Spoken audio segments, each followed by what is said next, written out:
Merci à Vinicius pour ce qu'il a fait pour le Real Madrid. Il est temps de quitter le club et laisser Mbappé être le leader de cette équipe. Il a 10 fois ton niveau, c'est sans Real Madrid. J'ajoute, soit tu joues pour lui, soit tu bouges. Donc les chics Mbappé, c'est comme ça que vous voulez jouer. Vous, on n'a pas dit que vous êtes madrilène, hein. C'est pas Mbappé, il est venu ici, vous êtes madrilène, on vous a pas accepté. Vous êtes que des petits chics. Ça fait quelques mois, je m'abstiens. Mais puisque Vini n'arrive pas à retrouver son niveau, je vais le dire. Si Vini ne state moins et est moins bon, c'est de la faute à Kylian Mbappé. Ouais, ça me démangeait, là, je suis refait. J'ai pas dit les deux, ils s'entendent pas, ils sont beaux, je ne sais quelle histoire. Les deux, ils s'aiment bien, hein. Les deux, ils sont poteaux. Les deux, ils essayent de se faire marquer. Ils essayent de performer ensemble. Mais ça ne fonctionne pas. Depuis le début, on le sait, depuis le deuxième, troisième match, on a dit adaptation. Non! Il y a des bails qui n'ont pas changé, les gars. On arrive en avril, on est toujours haut, on ne prend aucun plaisir devant les matchs. Le poteau Ilias, il commence à devenir fou. Dépression footballistique, les gars. Mais je le comprends. Et attention, c'est peut-être pas tout le monde qui va comprendre ce que je vais dire. Mais en mode, c'est de la faute à Mbappé, mais pas trop. Vous avez capté? Au Real Madrid, on a 3 ailiers gauche sur notre flanc d'attaque. Déjà c'est catastrophique pour commencer. Rodrigo, il est pas au max de ses capacités parce qu'il joue à droite. Bon, ok, ça le fait. Vinicius, il est à gauche, un ailier gauche. Et comme les deux autres, Mbappé, c'est un ailier gauche, mais il est devant. Donc, finalement, est-ce que c'est pas la faute au Real Madrid de faire jouer Kylian Mbappé en neuf alors qu'il nous a mis des plans? Mais malgré tout, le poteau, ça reste Kylian Mbappé. Mais je sais pas, les problèmes de riches, c'est chaud, les gars. Tout le week-end, on a vu passer des tweets de la sorte. Où est passé ce football? On a vu des compilations Benzema ressorties. On devient nostalgique de l'époque Vini, Nueve Rodrigo. Mais peut-être parce qu'il y a un neuf. Le poteau, il ne s'est pas blessé. Il a rien eu de spécial, hein. Mais comment vous expliquez qu'ils sont devenus wow? Vous avez vu Vinicius, que ça vous plaise ou non, c'est une légende du Real Madrid pour ce qu'il a fait déjà, hein? Il est impossible pour un vrai supporter madrilène, qui supporte Madrid en tout cas, avant l'arrivée de Kylian Mbappé, de préférer Kylian Mbappé à Vinicius. Ce n'est pas possible. Soit t'es un ingrat, mon pote. Puis, tu peux dire que Vini est moins bon. Tu peux dire que même Kylian Mbappé est meilleur que Vini cette saison. Y a pas de problème. C'est factuel. Mais tu peux pas venir descendre Vinicius et venir diffamer de la sorte sur les réseaux, mon pote. Le pire dans tout ça, c'est qu'à cause de tout ce qui se passe sur les réseaux, des fois, j'ai l'impression qu'ils essayent de forcer la combinaison, surtout Vinicius. Si vous savez, regardez vraiment les matchs. Il essaye de forcer la passe à Kylian Mbappé alors que c'est pas la solution. Là, Vinicius de l'année dernière, là, il part. Tous les ailiers, même t'es un district, mon gars. Toi, là, tu joues tes ailiers, tu pars. Tu tires la limite de l'appel de ton poteau, tu pars dans le but. T'es Vinicius Junior du Brésil. Mais non, tu ralentis, tu préfères faire ton extérieur. Forcément, elle est stoppée. Forcément. Ça va dire que t'es haut alors que t'es juste un bouc, t'as voulu être altruiste, hein, pour montrer qu'il y a les combinaisons. Mais non. Forcément, on est nostalgique. Forcément, cette époque-là. Mais s'il y en a qui connaissent les statistiques de Vinicius en termes juste de passes décisives sur une saison, toute compétition confondue, Liga, Champions League, sortez-moi tout. Mais les gars, on n'a pas dit qu'on avait le meilleur jeu d'Europe, hein. On était simplement performant et décisif quand il le fallait, hein. On ressortait avec des notes comme ça, des comme ça, les deux. Ah. Mais pisse, je vais vous sortir la partie 2 juste après. Je vais vous illustrer le pourquoi c'est la faute de Kylian Mbappé. Comme ça, vous n'allez pas faire ceux qui comprennent pas. Comme je vous disais, cette légende du Real Madrid, que ça vous plaise ou non, est à respecter. Cet homme-là, ça n'a jamais été qualité technique de Neymar Junior. Ça n'a jamais été la qualité technique de Ronaldinho, de Assis Moreira, Gaucho. Hein? Tout le monde le sait. On parle du gars dont Benzema parlait en mode ne lui faites pas la passe. Hein? Il joue contre nous. Mais ce mec-là a failli prendre son ballon d'or l'année dernière. Ce mec-là, c'est le charbon, c'est la progression. Maintenant, les vrais fans du Real Madrid vont savoir que sa qualité première, c'est la percussion et c'est la répétition d'efforts constantes, de la première à la dernière minute. Ça vous fait marrer, vous sortez des petites images amusantes, pisse. Quand il rate ses 1v1, quand il se mange des stops. Des fois même, il tente des arcs-en-ciel, la balle elle glisse, tout ça, c'est drôle, hein. Vous aimez bien ressortir le tweet de Vini, j'en ferai 10 fois plus, c'est nécessaire. Là, c'est vrai qu'il en a pas fait 10 fois. On dirait qu'il en a fait 10 fois moins, ok. Vous savez que Vinicius, ça a jamais été un mec super propre techniquement. Pourquoi vous faites les choquer? Mais en fait, moi, je comprends pas. Les standards de Vini, c'est un mec, à part dans les grands jours, bien sûr, hein. Il va peut-être passer 6 fois sur 10. Pas plus. Mais le problème pour les adversaires, c'est quand ça passe, ça fait mal derrière. Enfin, c'est à cette époque-là que ça faisait mal. Pourquoi? Parce qu'on avait un numéro 9. C'est très simple. C'est dommage que sur cette application, on ne puisse pas mettre des vidéos d'action de match. Mais écrivez simplement Benzema sur les réseaux, vous allez comprendre. Vous allez simplement comprendre les combinaisons. Maintenant, guettez Mbappé. Comment il lui met? Comment il lui met? En fait, ok, cette saison, Vinicius, comme il est moins en confiance, Vinicius va perdre encore plus de duels qu'il en perdait les saisons passées. Mais il y a tout de même des fois où ça passe. Et quand ça passe, Vinicius, soit il longe la ligne, soit il essaye de se recentrer pour essayer de frapper ou je ne sais quoi. Mais la spéciale de quand il élimine et il longe la ligne, il n'y a jamais personne qui coupe. Normalement, le rôle du numéro 9, peu importe le niveau, peu importe si tu as joué attaquant, toi, dans ta vie, tu sais, on t'apprend, t'es numéro 9, t'as, on va dire, 3 grandes cases d'appel. Soit tu coupes au premier, soit tu fais un appel au deuxième, on va dire, je sais pas, tu mets une fin, appel contre appel, enfin, tu te débrouilles pour aller au deuxième, soit tu la demandes en mouvement, en retrait. Kylian Mbappé, dans la majorité des cas, si vous regardez les matchs, Kylian Mbappé ne propose jamais un appel intéressant. Et je vous assure que ça met en difficulté Vini parce qu'il peut jamais la lâcher trop tôt. Ou alors, du coup, il va se perdre dans ses mouvements puisqu'il n'a pas la solution tout de suite. Il se met toujours dans le rôle de Jude Bellingham à la retombée du ballon.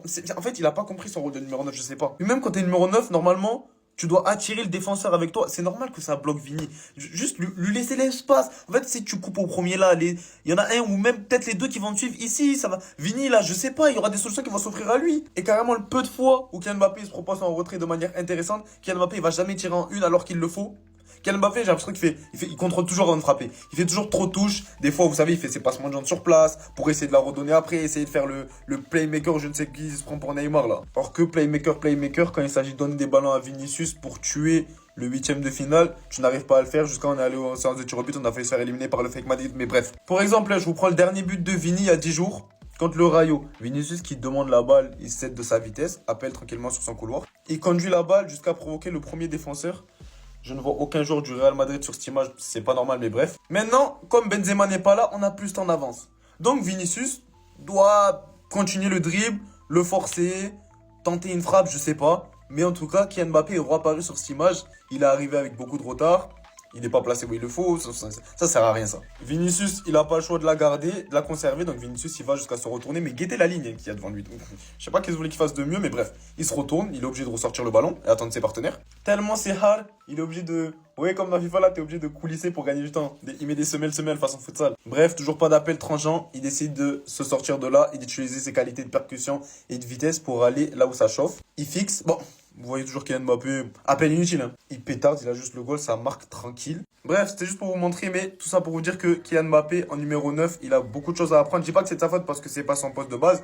Mais en tout cas, s'il joue à ce poste, il doit l'apprendre. Et ce qu'il est en train de nous faire, ça nous plaît pas. Parce que les ailiers se régalent pas. On met pas assez de buts qu'on devrait en mettre. Nous, spectateurs, ça nous fait pas plaisir. Le football, c'est du plaisir, les gars. À la base, genre. Parce qu'il faut gagner à la fin, mais à la base, genre. Tir en une, déviation en une, jeu dos au but, savoir tirer quand il le faut. Savoir utiliser sa vitesse quand il le faut, sa tête, son mauvais pied. Kylian a beaucoup de choses à apprendre et ça pourrait faire profiter aux trois de devant. Malheureusement, il ne veut pas le comprendre ou je sais pas, on dirait qu'il n'y a pas d'amélioration depuis le début. Mais bref, continuez à penser que c'est de la faute de Vinicius. Moi, je vous ai montré les images. Dites-moi ce que vous en pensez en commentaire, les gars. Le boss signe son retour. Kylian Mbappé est de retour à Clairefontaine, les joueurs sont arrivés. Restez bien jusqu'à la fin, le défilé du jour vous est présenté par Taifut. Faites de la place. Kylian Mbappé a sorti la veste Dior pour son retour, avec un petit jean coordonné à la couleur de ses chaussures. Si on parle football rapidement, sachant qu'il a retrouvé son niveau avec le Real Madrid, niveau qu'il recherchait pleinement dû à son absence en équipe de France, je vous le rappelle. Le capitaine est de retour pour la Ligue des Nations. Contre la Croatie, moi je dis juste patienter. Olysée, toujours avec un petit style des States, lui j'aime trop. Avec une petite paire jaune pour casser tout le noir, incroyable. Aujourd'hui, c'est pas Théo Hernandez qui est arrivé, mais Johnny Hallyday. Il est venu en mode total détente, un peu de soleil, les lunettes de soleil. Lui, j'aime pas les pantalons à pattes d'éléphant, c'est juste le problème. Benjamin Pavard, franchement, je crois qu'il a été matrixé par Koundé. Pour ceux qui avaient vu les commentaires de Mbappé et tout là. En ce moment, il se prend à cœur dans un rôle de mannequin. Mais franchement, là, ça lui va bien. Chevalier, tellement fort, mais surtout tellement simple. L'arrivée d'une simplicité, et des fois, c'est tout ce qu'on recherche. Upamecano, franchement, j'aime beaucoup. Petit bas de costume, petite veste qui correspond à la saison, propre. Le potentiel ballon d'or est ici. Lui, j'ai l'impression à chaque fois, il vient avec la même tenue. Vraiment du Ousmane tout craché, mais en même temps, je le vois pas avec autre chose. On valide la simplicité. Manu Koné, Guendouzi qui sont arrivés à accorder en mode full black. Lui aussi fait partie des mecs dont je kiffe la tenue à Clairefontaine. Meilleur buteur de l'équipe de France et qui est l'un des meilleurs buteurs avec son club en ce moment avec la Juventus.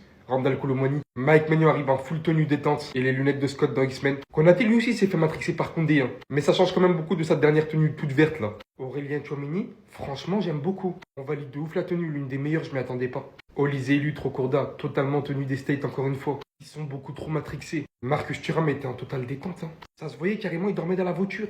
Full pyjama, aucun effort, sérieux. Nathan Klose, je refuse de te noter, voilà, je suis désolé, il n'y a aucun effort. 10 piges, on nous a pas vu, il y a beaucoup de relâchement à Clairefontaine. Petit prince doué est arrivé et personne ne va le toucher. Il est arrivé d'une tenue, mais lui, il a le droit, il est trop fort. J'ai l'impression que c'est la même tenue d'Ousmane Dembélé, mais il a le droit. Les mecs qui sont forts, ils ont le droit de mettre des tenues simples. Tout le monde l'attendait, celui qui a matrixé tout le rassemblement. Koundé est aujourd'hui arrivé comme inspecteur gadget. En mode tenue, mais genre totalement. Regardez-moi ça. mystérieuse. Encore une fois, on apprécie vraiment l'effort. Il rend tous ses défilés incroyables. Barcola, j'aime beaucoup sa tenue, mais il y a un truc que je prenais pas en compte jusqu'à maintenant. Il est super grand de taille, c'est une dinguerie. Rabiot est aussi arrivé d'une simplicité. En même temps, je pensais pas qu'il allait rigoler. D'ailleurs, grosse force à lui. Voici ce qu'il a posté en story récemment. Faut savoir qu'il a vraiment pris à cœur tout ce qui s'est passé hier au Parc des Princes. Et apparemment, c'était vraiment pas facile. C'est quand j'ai vu cette photo que j'ai compris, les gars, que j'ai eu la vision sur Cristiano Ronaldo. Regardez-moi derrière, on dirait il y a un écran de cinéma devant eux tellement ils sont sur Cristiano. Donc là, pendant une séance de tir, tous les joueurs du Real Madrid avaient tiré. C'était autour de Cristiano Ronaldo. Quand c'était eux qui avaient tiré, tout le monde parlait, tout le monde s'en foutait, tout ça, tout ça. Moi, j'ai vu la vidéo. Et là, par contre, quand Cristiano Ronaldo s'est mis à prendre le ballon, regardez-moi ça. 1, 2, 3, 4, 5, 6, 7, 8, 9, 10, 11, 12, 13. Regardez Marcelo, carrément, il se décale tellement lui bloque la vue. Il se décale, il veut voir. Même Modric, Toni Kroos, bon, il n'y a que Carvajal, je crois, ils sont en train de repérer une meuf à gauche, là, je sais pas ce qu'ils ont les deux. Même Théo Hernandez, les gars, il était là. En plus, là, Cristiano Ronaldo, il est pied gauche. En fait, moi, j'avais vu la vidéo, tous les joueurs du Real Madrid, ils avaient tiré en l'air, sur la barre, à côté. Le gardien, il l'arrête. Cristiano Ronaldo, il a pris la balle, il a mis tous les ballons qu'il a reçus au fond. Tous les joueurs du Real Madrid étaient sous le choc. Même Benzema, regardez-le, il se dit, mais d'où il sort? Mais d'où il sort cet alien? Bah, c'est tout simplement Cristiano Ronaldo, frérot. En termes de finition, avec Messi, on n'a jamais vu ça. Je suis désolé, on n'a jamais vu ça. Et moi, j'ai pas peur de le dire, hein, l'attaquant le plus complet au niveau de la finition, j'ai pas dit joueur de foot, au niveau de la finition le plus complet, si tu dis pas que c'est Cristiano Ronaldo, t'es un menteur. Il peut marquer de près comme de loin, pied gauche, pied droit. Il peut sauter à 4000 mètres d'altitude. Il peut te mettre une reprise de volée. Il peut te mettre un ciseau. Il peut te mettre une retournée. Il peut même te marquer du genou. Non, Cristiano Ronaldo, tu peux pas tester. Voilà, ils sont enfin là. Asensio et Huysen, deux cracks en plus dans la défense de l'Espagne. Franchement, avec Cubarsí, ça va être une dinguerie. On a connu Maldini, Nesta Cannavaro avec l'Italie. On a connu Barzagli, Bonucci, Chiellini avec l'Italie. Peut-être cette fois-ci, on va connaître un Huysen, Asensio, Cubarsí avec l'Espagne. Ou même un Piqué Ramos, Asensio, Cubarsí. Parce que pour lui, on était au courant de sa sélection. De La Fuente l'avait sélectionné directement, tout comme Cubarsí. C'était pas le cas de Huysen, qui va du coup remplacer Inigo Martinez qui sera absent au final. Ce qui fait qu'à l'heure actuelle, chez les défenseurs centraux sélectionnés, il y a seulement le Normand en plus des trois. Et De La Fuente, s'il te plaît, fais-nous plaisir. Aligne-nous un Asensio Cubarsí, le peuple veut ça. Même un Huysen, débrouille-toi. Parce que j'en suis convaincu que sa défense peut être complémentaire. Asensio en tant que patron de défense, leader, celui qui en impose, celui qui a de la voix en tant que stopper un peu. D'ailleurs, c'est un défenseur très complet qui me fait penser notamment à Sergio Ramos, qui domine un peu mentalement. Et à côté, tu le mets un Cubarsí en tant que défenseur central gauche, qui est excellent à la relance, qui se débrouille bien de ses deux pieds et qui est aussi très intelligent. Et avec aussi de grosses qualités défensives. À seulement 17 ans, c'est déjà une dinguerie. Dans le pire des cas, si t'es vraiment un dingue, tu nous mets une défense à 3 avec Huysen en plus, qui est aussi très bon balle au pied. Je pense que c'est le meilleur balle au pied des trois. En plus de ça, tu cales l'acharné de Cucurella. Non, j'ai hâte de voir ce que ça va donner cette défense de l'Espagne. Peut-être que là, on est sur une défense potentiellement générationnelle. J'ai hâte de voir ça. Mais Asensio, je veux en tuer dans cette équipe. Il le faut. Il le faut. Surtout lui. C'est un leader.